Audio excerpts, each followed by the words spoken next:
Maalagang araw, mga ka-Golden. Samahan nyo kami sa aming journey sa J Prime Realty. At ito ang aming first vlog. Ako si Kuya James. Welcome sa Golden Horizon. Binubuo ito ng 82 hectares residential community dito sa Barangay Hugo Perez, 13 Martires, Cavite. Ngayon, nandito tayo sa sales office ng Golden Home. Makikita nyo na marami tayong client for treating at reservation dahil nagustuhan nila ang ating mga projects. Ito ang ating scale model, site development plan sa lahat ng project ni Golden Horizon. Okay, di ba? Mga ka-Golden, nandito tayo ngayon sa main entrance ng Villa Phase 3. Mapapansin nyo na dito ay secured ang ating community dahil gated ito at 24/7 ang security kaya alaga namin ang seguridad ninyo. Tara, samahan nyo akong ikutin ang Villa Phase 3 kung saan located ang ating Sierra Townhouse. Ano nga ba ang benefits na makukuha ninyo kapag nag-avail kayo ng bahay dito kay Golden? Una, accessibility. Accessible ito sa Metro Manila dahil one ride lang ito mula sa SM Mall of Asia or PTEX via Cavitex and Flex. Malapit ito sa ospital, ibang mga establishments like Dali, Pure Gold, mall at iba pa. Alam mo ba na maraming amenities sa loob ni Golden? May sariling wet and dry market, simbahan, schools for elementary and high school, at meron ding gasoline station para hindi mo na kailangan lumabas ng subdivision para bumili ng pangunahing pangangailangan mo. Maganda, di ba? Pangalawang benefits, flood free tayo dahil nasa 409 feet above mean sea level ang location natin. Pangatlo, through Pag-ibig financing kaya malaki ang chance mo na makakakuha ka ng bahay kay Golden. Pangapat na benefits ay affordability. For as low as 14K monthly or 466 daily, magkakaroon ka na ng bahay na ganito kaganda at safe and secured pa ang pamilya. Tara, samahan nyo kaming itur ang ating Sierra unit. Ito ay 2-story townhouse located dito sa Villa Phase 3. Ito ay merong laki na 54 square meter lot area at 72 square meter na floor area.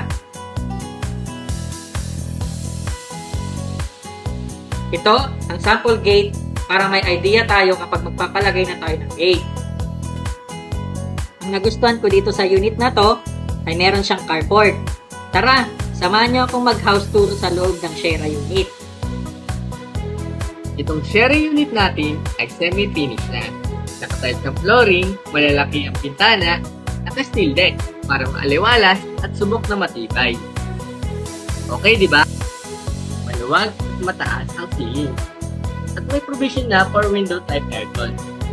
So, dito naman ang ating kitchen countertop, naka-tiles, may sink at faucet na.